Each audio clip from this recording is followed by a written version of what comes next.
Hey everyone, welcome back to another Event Icons. Will Curran here back again, and we have an amazing guest, Thuy Diep, in the house, and we're going to be talking about a really amazing topic today about how to avoid burnout in the events industry, which seems all far too common. Seems like it's popping up, and that conversation's evolving and growing more and more about mental health, and how can we make sure that our happiness comes first? So we're going to find out a little bit about that right here, right after the intro. So let's go ahead and kick that music. Let's go.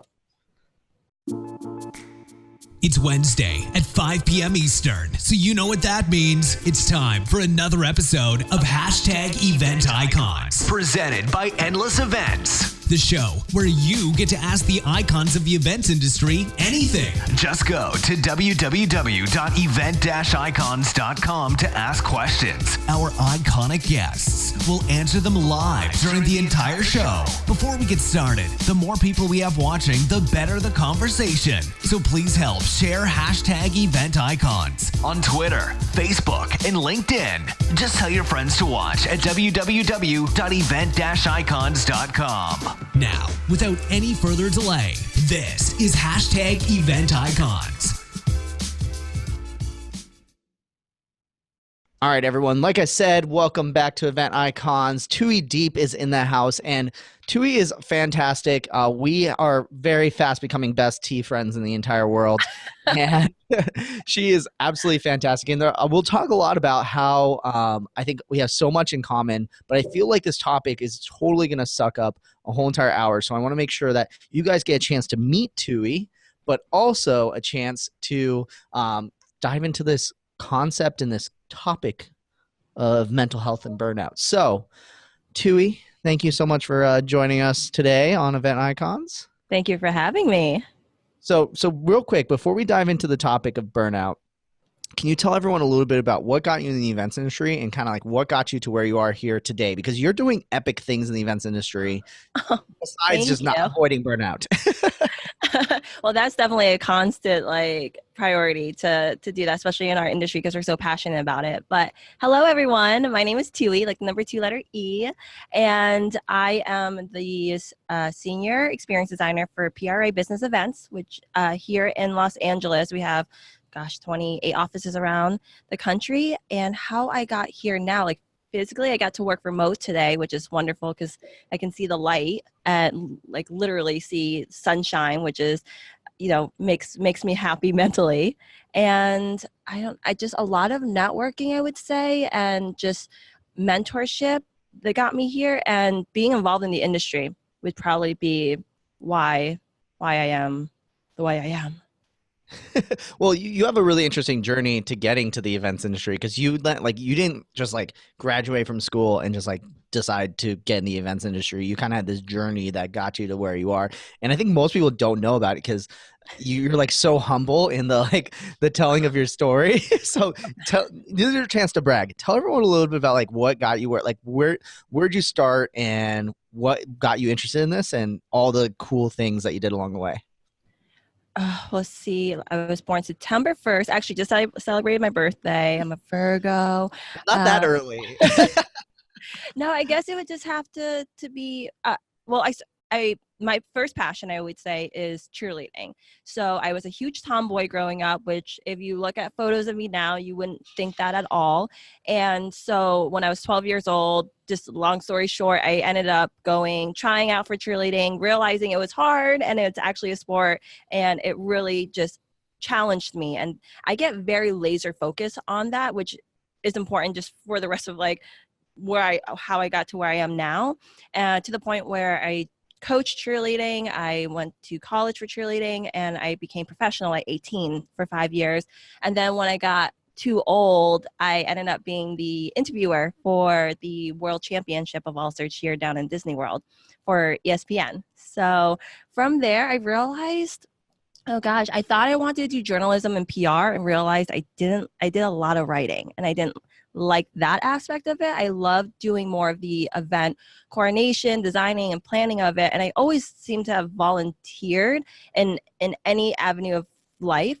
And then that's when I realized, that actually I want to create memorable experiences for people, without them even, I don't know them, they don't know me, but just knowing the goal. And especially I would say I'm a corporate planner and designer. I won't do social. I am not going to do your grandma's 80th birthday, or I'm not that crazy, quote unquote, for to be in the wedding industry. But props to all the people there, because if I can't like fathom thinking about explaining what plus plus means to people, or why is there, why does certain things cost certain ways in the corporate world.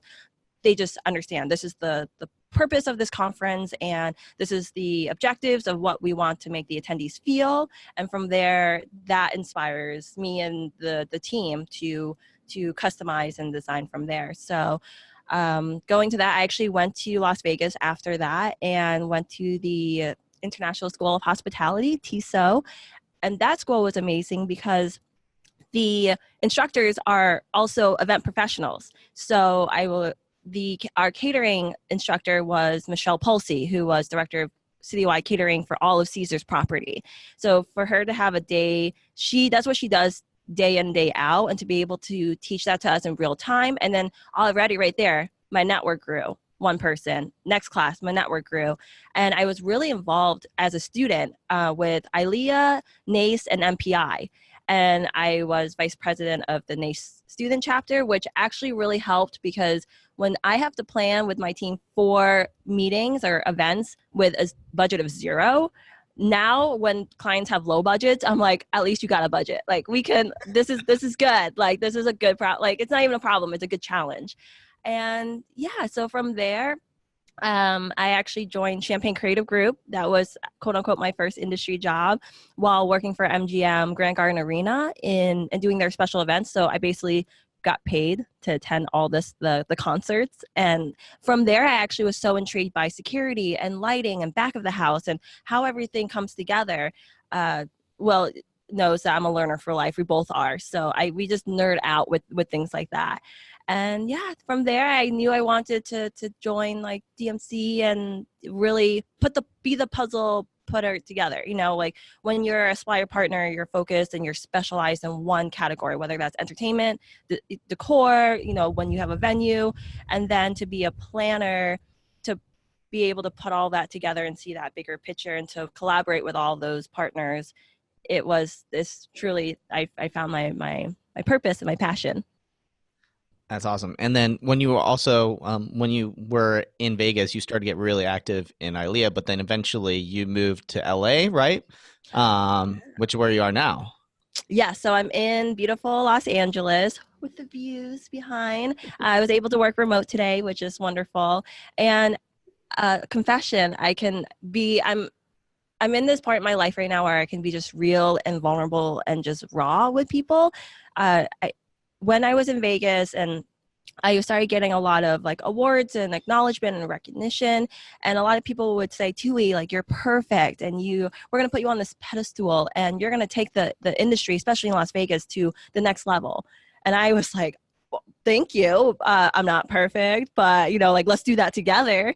And they just didn't want to, or I felt like I was actually, like I take accountability for it. I then from there on, I was like, I need to have this perfect image. I need to wear makeup all the time. I need to work really hard and only post about the highlights, all these events that I'm going to with the lavish foods and drinks and all these group photos. But I wasn't posting about the fact that I was working until 10 p.m. or I was in the office and, like things of that nature. So I actually can admit that I burnt out, and I planned my I guess, quote unquote, like, I don't want to say escape, because I really did, like, this is my passion. And I think so many people in the industry want to just give their heart to what they do, because, like we really don't do it for the money. We really do it because we enjoy working with others and just making an experience that hopefully will be positive and impactful.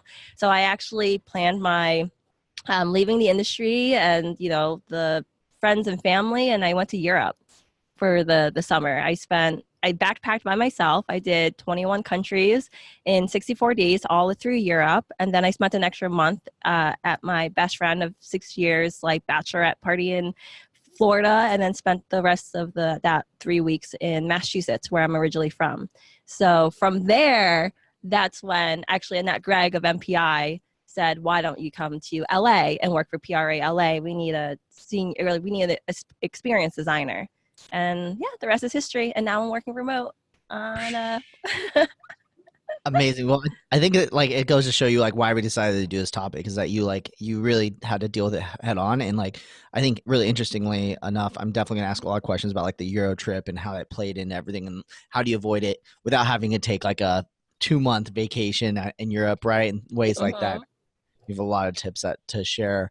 And just so everyone knows too, like you've been I didn't know this about you until I like realized that like I think it was like listed on like your bio or something like that, or I don't remember how I found about this, but you also became president the chapter you're president in LA for ILEA, correct?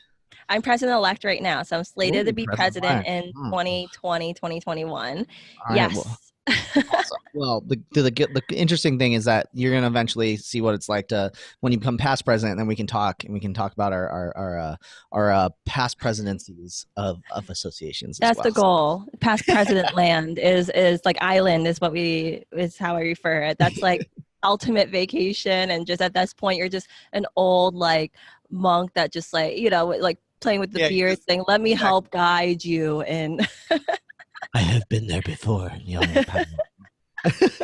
Okay, well let's definitely dive into this topic of burnout because I think you like teased a lot of it through what kind of happened. But maybe before we talk about how to fix it, maybe we can define like what is the feeling of burnout and when do you define that you've hit burnout? So like what symptoms do people start to realize when they either leading to becoming burnt out or they are burnt out? there's definitely many like examples of how someone can start feeling burnt out, whether that's stress eating is one that I will always do. If you see me in the past drinking a Pepsi and eating a bag of Cheetos at 7 in the morning, yeah, on the way to, burning out. Just there's been so many moments where I'm sitting with this whole entire to-do all in my head, all the tasks, and I can't even write it down. Like I don't even know where to begin. Just feeling just like mentally exhausted. Definitely being mentally exhausted, and the things that you should be doing, you can't even find the effort to do, like working out and getting all those endorphins out. And, you just, like stress nap. That's another thing. Like sometimes I'm like, I just need a nap. Like, and that's not the best way to escape. You want to be proactive, but it's easier said than done. And, that all happened before, yet it's a constant journey for me to not get there again. And it's hard, right? Because we were saying everyone's so passionate about what they do. So we're willing to give our all. We're willing to do that at the sacrifice of our own self-care. And that's just not fair to your own self, but we're so giving and willing to do it. So if anything, it's taking the accountability and saying, these are my boundaries and this is what I need to do for myself in order to continue with this project or this job or this industry. Do you feel like there's certain boundaries that constantly get crossed that you see commonly in the events industry that you think people are breaking or crossing all the time that are leading to burnout? Ooh, that's a good question. Wait, say that question again. Let me just take it all in. Yeah. What kind of like boundaries? Like, so for example, I think a boundary that gets crossed all the time in the events industry is the separation of like a work week and a work weekend, right? We hear it all the time of people being like always connected and always having to serve clients and being ready to, do that sort of thing. But that can lead to a huge amount of burnout because like if you do not have a break in the middle of the week, you can't, I think we'll talk about like long-term breaks, like the travel you did, that can't be a solution for it. So like, what are sort of boundaries do you think that people in the events industry commonly break, or rules that you think that they break that they shouldn't, that is leading this burnout? I would say being just readily available 24/7, because once you have that out there, it's, like it is not good to wake up and the first thing you do is check your phone and start checking emails. My notifications are off on my emails, and same thing like my apps and social media and things of that nature, because we're just so like subconscious to that ding and to that ring, and it gives us like anxiety and that notion of, oh my, like being able to know what to do but not doing it right now because you're maybe spending time with your significant other or taking care of your family, that I think is definitely a no-no. Acknowledgement, just like, like, and the thing is, you don't have to get to it right away unless it's maybe urgent, but communicating that to the client or to your supplier partners, that's really helpful. And just saying all the time, I'll say, even though this program might run in 2025 and the client needs it like tomorrow, acknowledgement from the supplier partners I like to work with that I trust, acknowledge me. And sometimes there's been moments where they'll say, hey, I received your email and I'll get back to you. It's my wife's birthday. This actually happened and I'll get this to you over the weekend. And I said, I called them. I said, absolutely not. You better spend time with your wife. I will see this on Monday. Like, do not do any work, because I think there's just that fear of just saying no, like, or yes.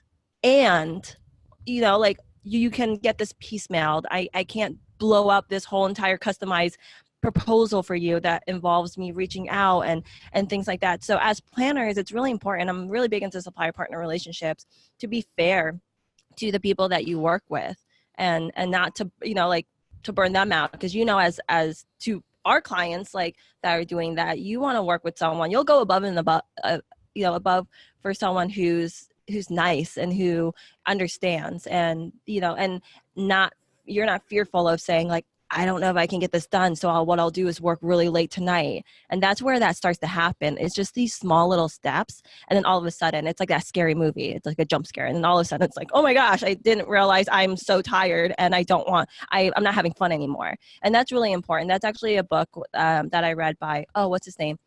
Who used to own Virgin Airlines? Richard Branson.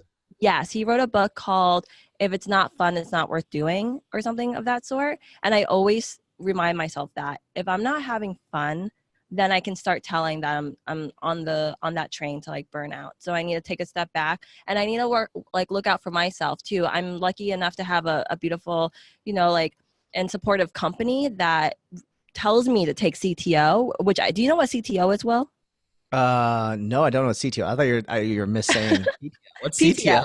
So PTO obviously is, your vacation day, you acquire it, you built it up, you request it. But CTO is when you're working so much that, and to avoid the burnout, you'll get like an unofficial, but it doesn't count towards your vacation day. So if I worked really hard on a project and was up until 2 a.m, then my regional director, she's really great about that. She'll say, hey, take a day or two of CTO, like, go and relax and take your mind. Classification, basically. Yes. Like a different classification of time off, essentially. That doesn't count towards the bucket of PTO. It's like a separate bucket. Yeah, because you basically, even though most of us are salary, just that doesn't mean that you're, like, they expect you to work like ridiculous hours and things like that. So it's nice if I feel, really appreciated. And she'll follow up. She'll say, did you put in your CTO time yet? And I'm like, no, I didn't. I'm busy. I'm too busy. And she's like, that's the point. And I'm like, okay. Okay. Well, I think you bring up a couple really good points. One is the idea of, like, communication between suppliers and clients and vice versa and everything like that. And the idea that I think a lot of times that we have to be willing to, that a lot of times, like, expectations are going to say, I need this by this date. And I was even just having this conversation with someone on our team that a client was like, I need this by this date, or this seems like unreasonable. I was like, look, at some point too, you do have to push back and say no. And but my firm belief is that what we don't see, we're starting to see this, like, pushback of no, and then, yes, okay, cool, let's push back. But, like, a lot of times we're not seeing is that if, for example, something is needed by a certain deadline, is like, oh no, I actually do need this by this date. Can we make this happen, or something like that? But I find what happens is we're so stigmatized to be afraid to say no, that when we say no, we're going to lose the deal, or the client's going to be pissed off, or whatever it may be, when in reality, like, they might be totally fine with it. So I think, like, definitely has to be, like, a back and forth between deadlines and communication about it, right?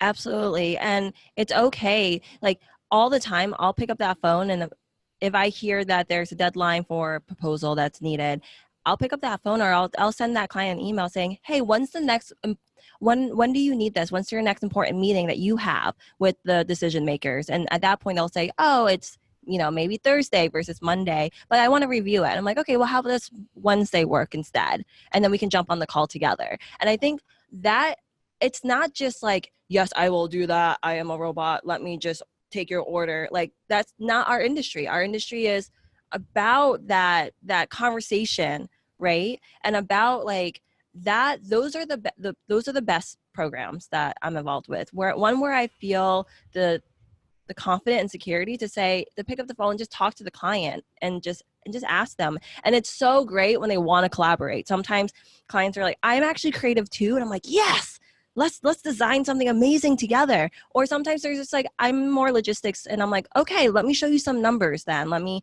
make sure that operationally this is sound, or let me introduce you to our event producer. Cause like I can't, I'm not good in regards to being on site. Like that's someone that's very like type A, where I'm like, what can we do? And all Yeah. that stuff. But actually, Well, that's another thing, working with your team. Like you cannot do this by yourself. You cannot do this by yourself, right? You need a whole team. That's why you have the team there. And I think a lot of times there's that pressure to say, I need to perform, I need to do it. No, you guys, we need to do it together. And I'm reaching out for help.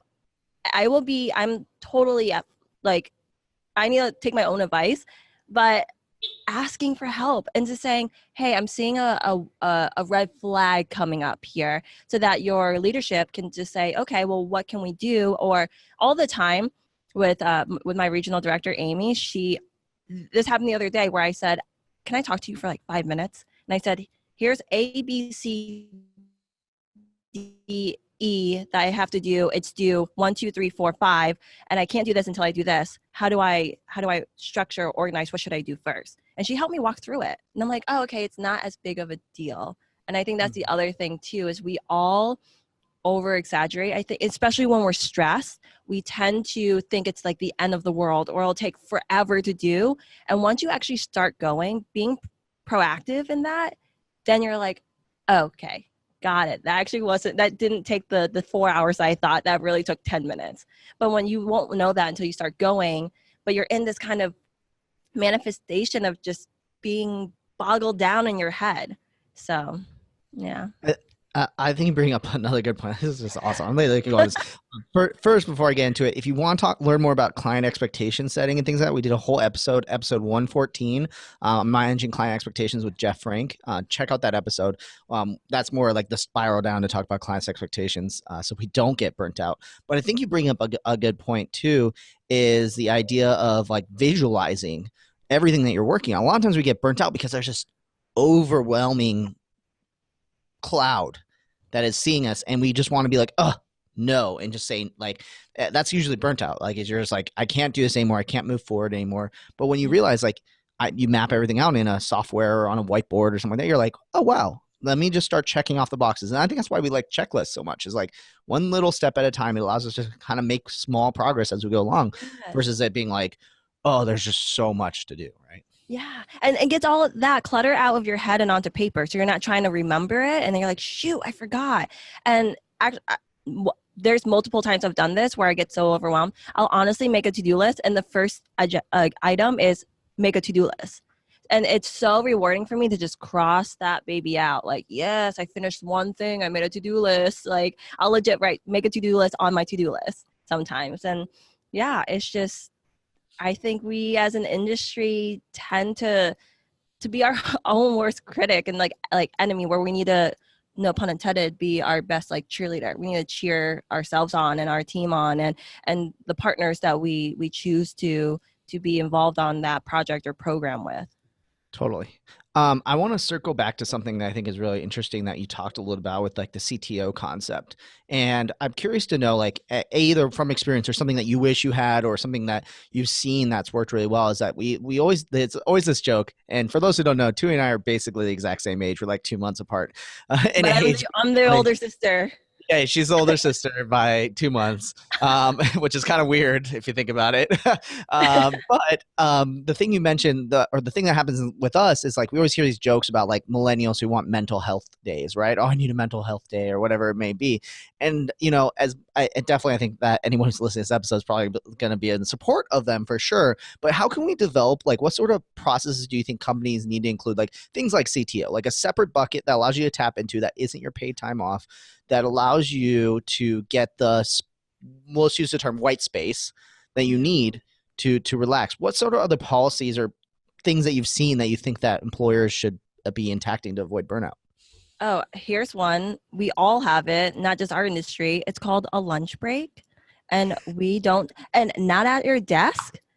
Yes, I'm saying it. And like I said, I'm still in this process too. I'm not this expert that's like Zen master. I'm trying and taking lunch. I don't have one of the books on me, but it's just basically like life hacks for creatives. And one of them is it kills creativity when you're just sitting at your desk, like not moving and you're not eating. And when you do eat, like get up, go and sit even in the conference room. A lot of times when I am designing, I'll even change the space I'm in, the environment. I'm like, especially here in LA, everything is about creative spaces. You know, there's tons of outlets like that. But one of the other things is, if, you know, instead of taking a whole day of CTO, I do it with my colleague, Lucy. We put in our schedule a 15-minute walk around our complex, our building complex, and just getting up and walking completely, you come back and you're like, oh, okay, I'm much better. Sometime on our lunch break, if we're not even hungry, we'll seriously just drive down the street to Trader Joe's and just go at it. We're like, yes, I want these brownies, or like, you know, I'm gonna take a piece of fruit today. The last time we went, I seriously got like cereal and milk for lunch, and I'm like, yeah, this makes me happy, you know. And just being able to get out of the space that's stressing you out, that's something that's really important. And I think it has a lot to do also with company culture too, right? Like, are you a part of a company that will look out for you? But you, like I said, you have to look out for yourself first though. They won't know, your leadership team won't know, or your colleagues won't know that you're stressed out and that you're doing, because a lot of times we just want to be strong for people. And so we don't tend to be vulnerable, and we need to do that more often, right? We need to be able to say, yes, I do not need help. And that actually makes me stronger. It doesn't make me weaker. And let's, like I said, get this done together. So finding outlets also for yourself, like whatever you enjoy, whether, like for me, that's doing yoga and breath work and meditation. Actually, meditation is the worst for me. I don't hate anything in life. I passionately dislike actually going to meditation because it's so hard to turn off my brain. I tell people all the time, there's probably at least 50 tabs in my brain at all times. I think I've gotten it down to maybe like 48, but at least it's like, you know, it's, we're so inclined to thinking all the time that we don't give our own mind a break. Yeah, I can't agree more when it comes to that. I love just the simple advice of like the lunch break thing was huge. I definitely a huge proponent of that. Like, yeah, like a lot of times I want to walk away. Like, for those who don't know, I work 100% remotely. So I literally like sometimes could never leave where I'm at a whole entire day. But if you walk outside for lunch, which is ironic because I haven't done this yet today because I've been back to backs, but you know, go outside that space and it's so relieving. Just like, don't bring your laptop. Don't plan on doing work. Just sure, you can look at your phone. You can answer some Slack messages, but it just like releases you. I was going to give a pro tip too, is that I don't think we do this enough, but block off lunch in your calendar. Like put a calendar event for an hour from your ideal lunchtime. Obviously it can flex, it can move up, it can get shorter, whatever it may be, but schedule it. So then that way people see that you're planning on taking lunch. Otherwise, I found that people just completely run over your lunch all the time. Have you noticed that same thing? You know what? I actually don't do that, and I need to do that more because I am obsessed. Color coordinated calendar. People, I actually need to show you next. I'll see you soon. I need to actually just like go through. People love just like, they're like, just go through like your months, and it's like a rainbow threw up on top of another rainbow. It is so beautiful in my mind. But I don't do that, and I need to. And that actually reminds me, on top of that, like I put my workouts in a month in advance, because then all those events start happening, and you know, then you're like, oh, that nighttime. I do so many nighttime events now, or like hangouts with like my personal life, that I've moved my workouts in the morning, which I used to like. I'm like, I don't know, I want to do that, but it's one thing that I've gotten accomplished. It's kind of like making your bed for those who like to make your bed. I'm like, yes, I got one thing, my to-do list, to make a to-do list, like. And actually, I want to ask you this because I'm able to be remote like once a week, and it doesn't have to be at my home.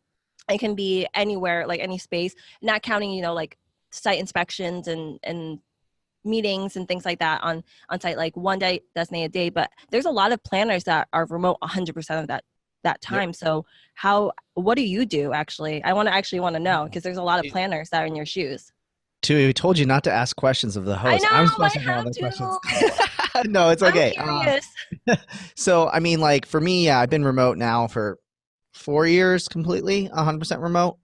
So other than obviously travel, one of the reasons why I love this is that like when we travel, like I'm able to be just as productive when I'm on the road as I am when I'm at home, which is huge.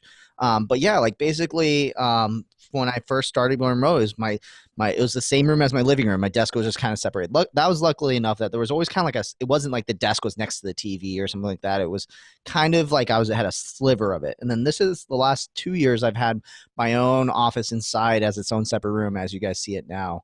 And that's been really, really helpful because I can definitely like just obviously leave this room and it's completely away from me.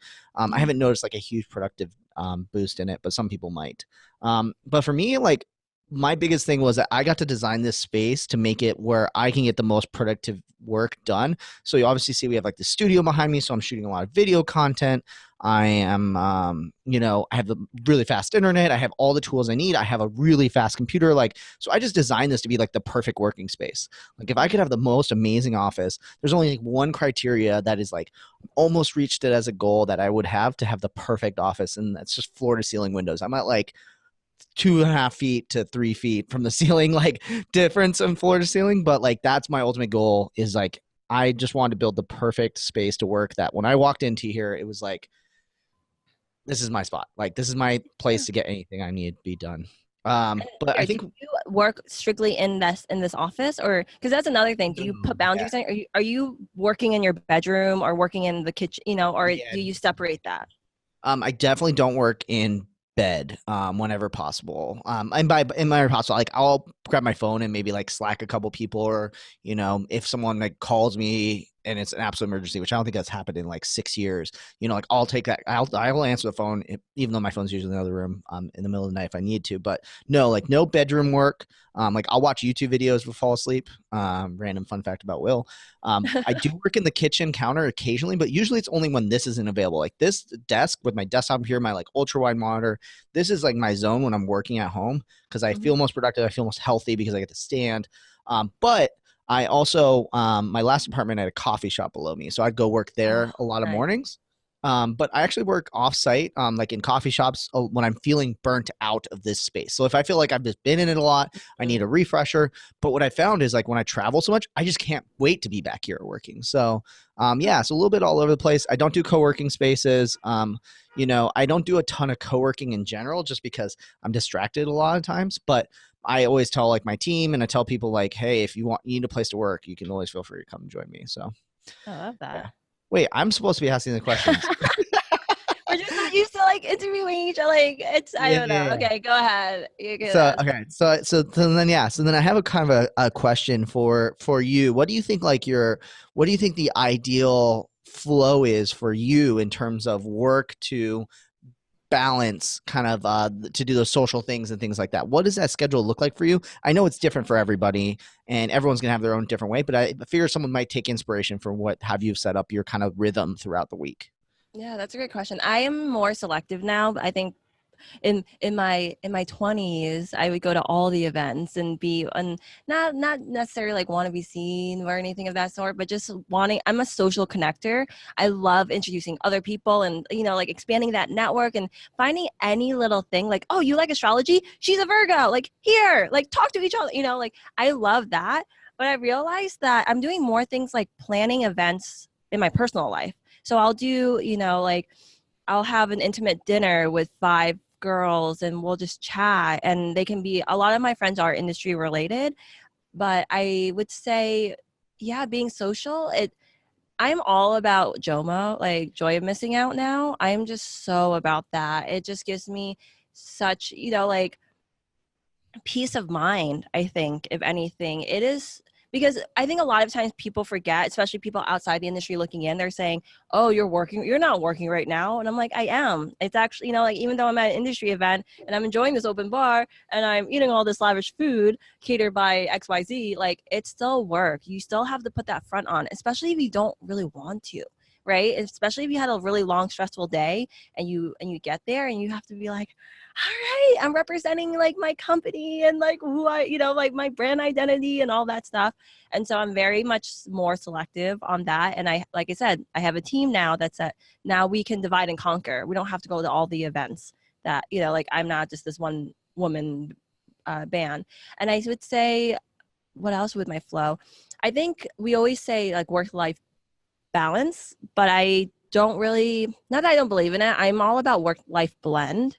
So I love the flexibility of being able to cook dinner, and while I'm waiting for that, to just like take a look at my emails, make, like doing whatever, and then going back to that flexibility really helps. Working remote, I love being able, I had to obviously shower and put clothes on, but I'm like, I love doing laundry, and I love like being able to be in sweats and not have to be like represent, and like, that's something that is really helpful. What else about my flow? I try to force myself to take breaks, and especially for those who are creative, I never force my creativity. Even if I'm on a deadline, I can use a great example. When I was with the Vegas team, I had a big design due, and I went to the living room and I just opened up a magazine and started reading. Like I just like chilled on the couch, and the owner said, "What's Dewey doing? Doesn't she have work to do?" And our GM said, "Just this is her process. Like let her have her moment." And I think I was reading, I don't even know, it was the Special Event magazine, or maybe it was Bish Bash, and I just had like an aha moment. And that made me so motivated to then just go about doing it. So instead of sitting there, it's kind of like when you're in college and you're just looking at a blank piece of paper, or, like you're like, where do I start? Just let it happen and just let that flow. We're just talking about flow. Let that just flow. And that actually helps you from not burning out. When you're forced to do something and you don't want to, your body immediately says, no, well, I don't want to do that. Or like, next time this happens, I'm going to feel this way now. Versus, okay, well, maybe I will go and like work out and come back and be refreshed. Or maybe I will binge watch this like this whole entire episode, and maybe tonight isn't the night to do it. Maybe I need to just wake up early in the morning, or collaborate, or give anyone a call.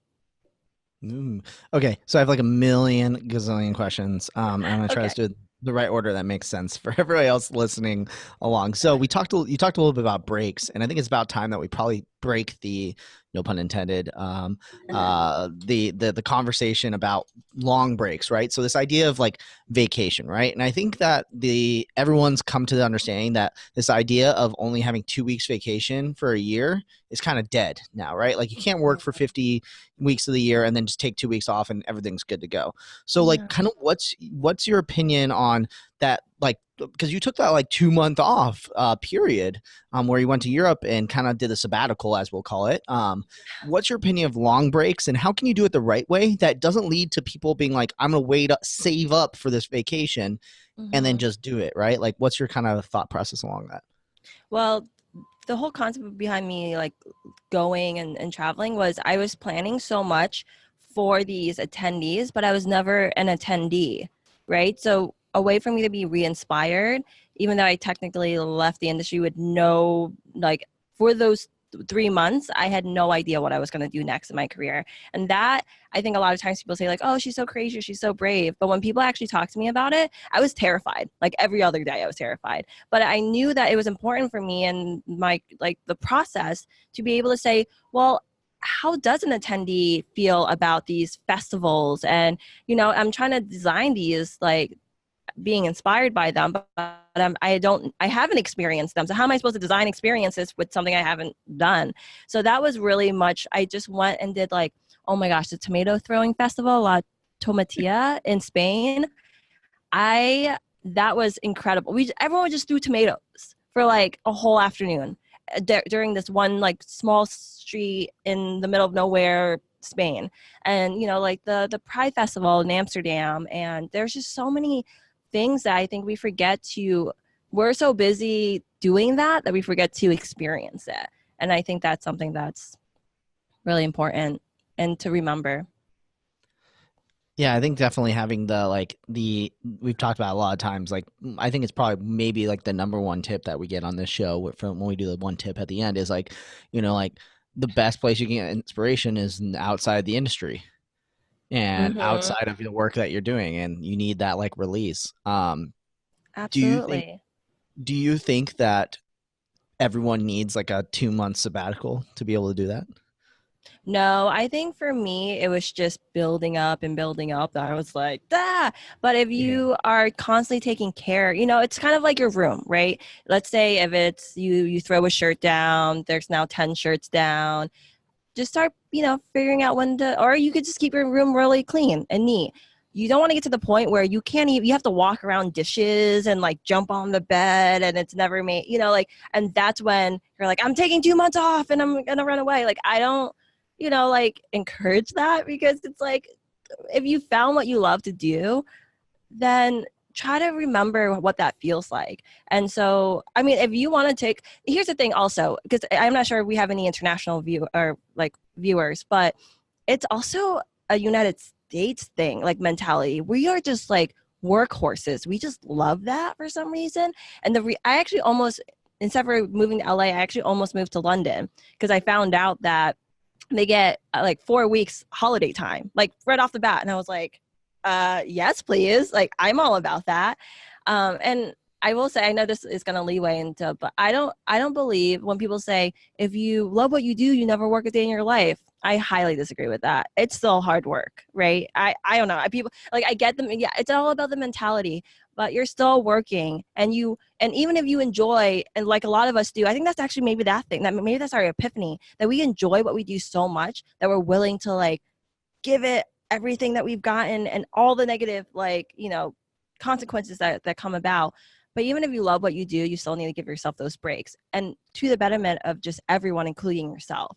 And that maybe will give you, when you're recharged too, even if it's like you take a day off or a long weekend, and you come back, you're like, yes, I'm ready to work again. But if you're just like that horse or that hamster that keeps going around and around and around, like that is when that burnout happens. And that's when you're not taking care of yourself. And I think a lot of times it's also just so taboo in society to talk about is we have personal trainers for our physical health. We're always talking about what we're doing to get fit and to look better, like body wise, but we don't ever tap into what's going on inside. And that's just as important. Your mental and your physical health are both equally important. Mind blown for sure. I want to hop on something that you said. I think that's really interesting. Is the point that you made about if you don't if you love what you do, you love working every single second, right? Like, yes, there's some truth and some lie in that as well. But I think that you also mentioned this earlier, is this idea of that if you don't like doing something, get rid of it. So the obvious thing is, like, as a business owner or as a freelancer, you can delegate all day long, right? You can get a virtual assistant, you can hire more employees, blah, blah, blah. But I'm interested in your perspective because you're employed by someone and you can't just say, like, I want to get rid of this because it might actually be your job. So for all the people out there that are working for other people, how do you get rid of things that you don't want to do and delegate properly without pissing off your employer? Well, knowing different people's communication and what motivates them is really important. Like, that's something to think about. Maybe I'm not a numbers person right now, but maybe that person is, or, like, it's just like knowing how to entice people too, right? Like, if you entice me with money, awesome, cool, I can get like compensated that way. But if you say, do you want to go to this conference, because remember, nerdy learner for life, or like, here's an article, that to me, or maybe some people are like, let's hang out, let's do like a social thing. There's different ways. There's actually a love language, obviously, like in your personal life, but there's a work love language. They just remove physical touch, obviously, like they remove that. I mean, but we actually did that and we have it all in our office, and it shows acts of service, like what people like. So for me, I'm like a very much a words of affirmation. When someone acknowledges that I'm trying, I'm doing a great job, that to me, I'm like, yes. If you give me a gift, I'm like, oh, okay, like, cool. Or, like, there's some people that love acts of service, and that's like, oh, that's one thing off my plate. Knowing how to communicate, how to receive and give that work love is something that's really important. And so when you're tasked with something, also, just like when you're designing or doing just your day to day, put a twist to it. right? If you're saying, well, I don't want to do XYZ, well, how can you make that fun? Or how can you, like just change that around? There's sometimes I design and I'm like, oh, I don't really want to design this concept, but I get myself in the mood, whether I play that Caribbean music because it's a Hawaiian theme, or I go to, and when I lived in Vegas, I would go to the Venetian and when I'm doing a masquerade theme, just sit and just people watch. And I'm glad that you actually bring up, sorry, sidebar, I want to compliment you on being able to, you talk about, what was it? The ability to find, I have to loop back to it. I'm a little brain dead now. About the delegation portion? No, it's not the delegation. I mean, obviously it takes a team. So you want to just communicate that to people versus, hand it off. No, it was before that you were mentioning. I'll get to it. I'll think about it. It's just proof that I don't need compliments. I'm just the host. Questions. Well, I think you bring up a really good point too. Like this idea that like the idea of getting people, working with people and doing the things that they want to do isn't just about like also just handing over a task. It could be also just about like communicating and having someone help you with that task as well. By the way, I Googled the 5 love languages of the Office edition, and I'll link to this below. But it's ironic that they actually do include physical touch. Oh, they do? Yeah, not in the way that you think about it. And I kind of think about this. I would probably just remove it just to be like simple. A high five or like a hug? Like high fives, specific types of handshakes. So for example, it's like if someone expects to get a handshake and they don't get a handshake, they might not think it. Like, so for example, I don't think physical is my office love language. I probably have to think about this a little more. But for example, like I actually really like to hug people when I work with. Like if I'm like, you did an awesome job, like thank you so much. But that's also more just like a personal thing. Is like, hey, I'm a hugger, right?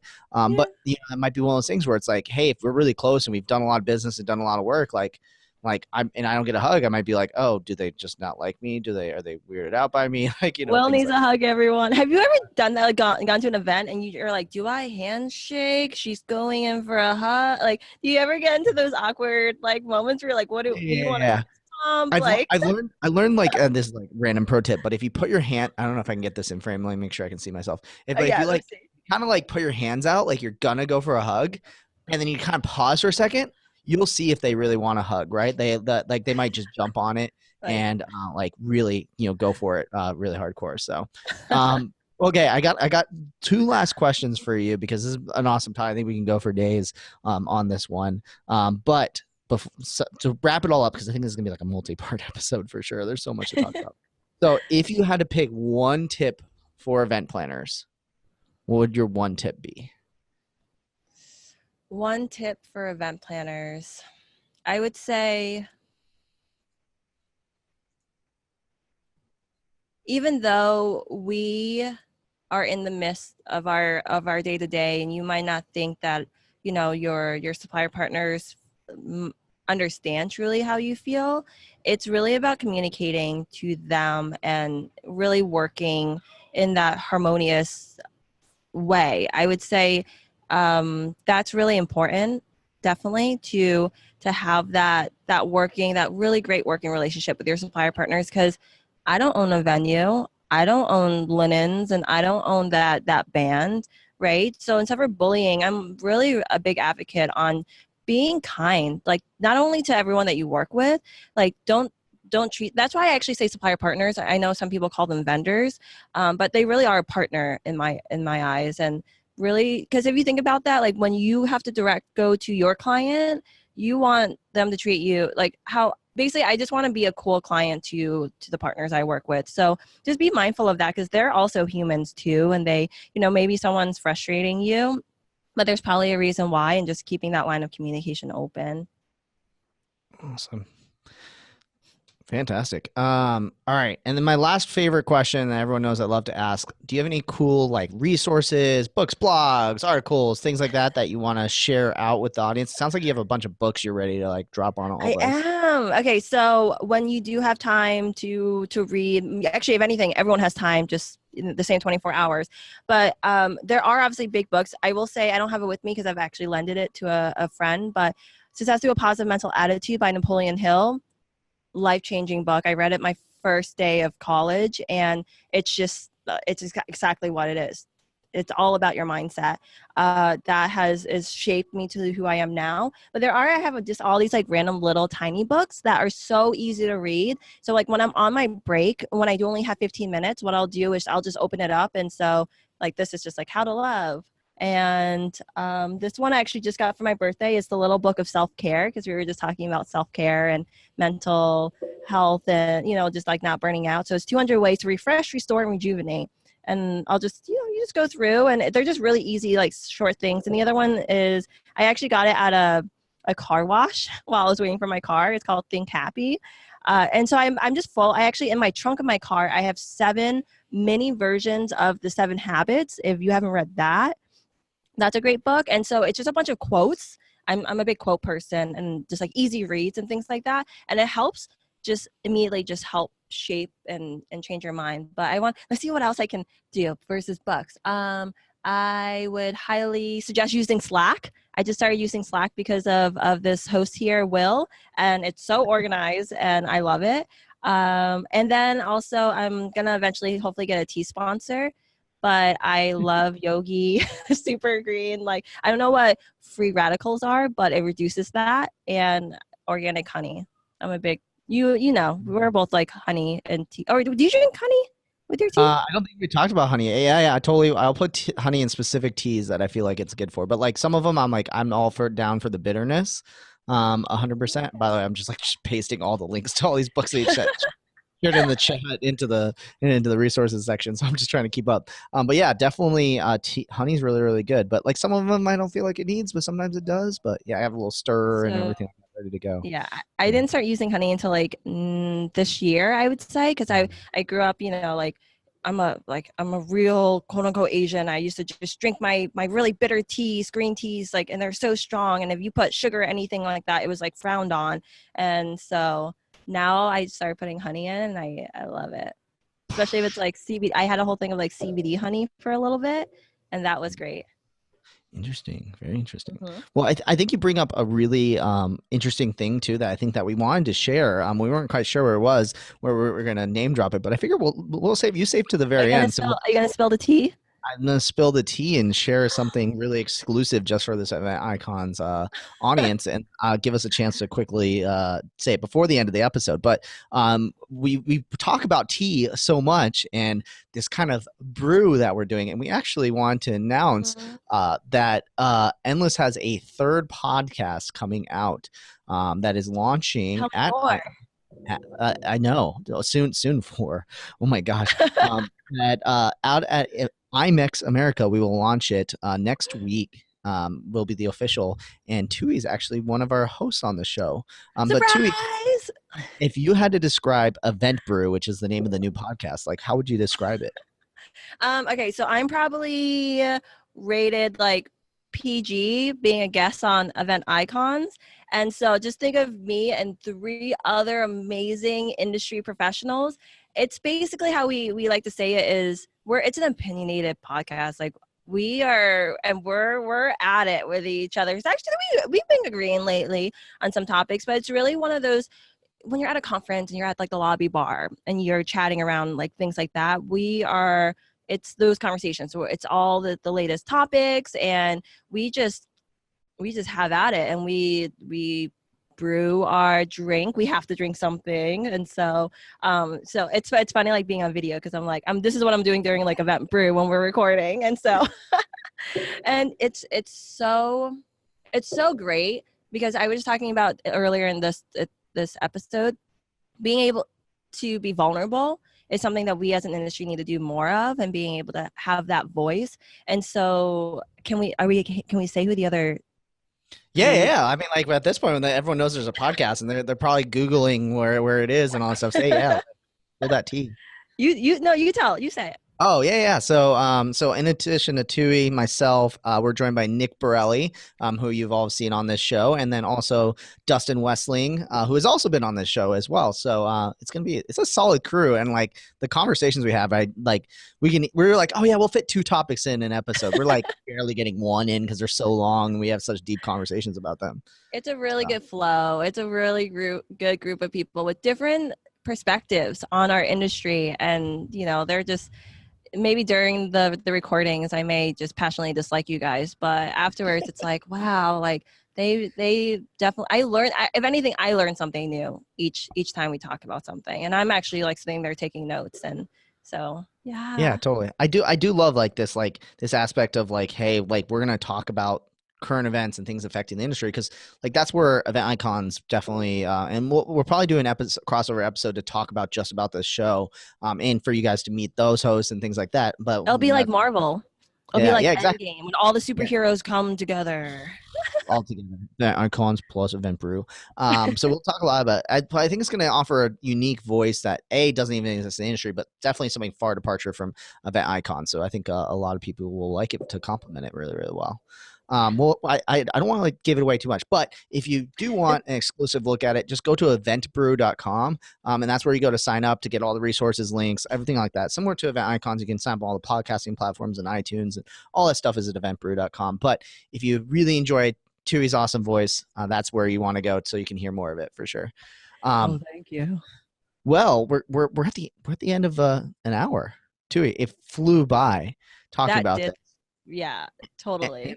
And I appreciate how like candid you are and sharing what you have. And I think there's so much more to talk about because there's like I think we're all going through this in some way or another, or have gone through this, and we aren't really. It's kind of awkward to talk about. I think as you mentioned earlier, but I think there's going to be way more conversation started now that you've brought this up. So thank you, Thuy. Yeah, of course. And like I said, just the taboo-ness of it all, like it's okay. And we need you. We need everyone. And so I wish when I was going through my moments for someone to say, I'm going through it too. You're not the only one. Like a big portion of our industry is going through it. So I'm happy to be the vulnerable one in that sense. And I hope we turn it into a conversation. Definitely. Well, Thuy, thank you again for being on the show. Everyone go check out Event Brew if you want to hear more from Thuy. And thank you to our amazing audience who is live right now. Big shout outs to everybody who's in the chat joining us. Remember, best way to watch this show is definitely live at event-icons.com. We're here every single Wednesday at 5 p.m. Eastern for the last 4 years.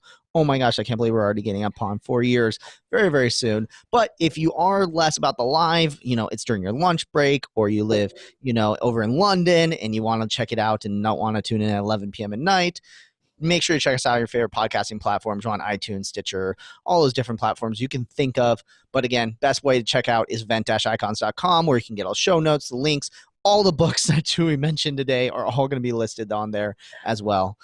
And also let us know what you think. You can always contact us, #EventIcons. Also feel free to email us at eventicons@helloendless.com, and we answer every single one of those emails. Come reach out to us. But we must get out of here because guess what? We got more podcasts to record, more content to do, and more mental health betterment that we need to do all the time. And plus, we're going to probably go take a break and go enjoy our tea. So thank you guys again for tuning in Event Icons. Thuy, thank you again. And we'll see everybody next time on Event Icons.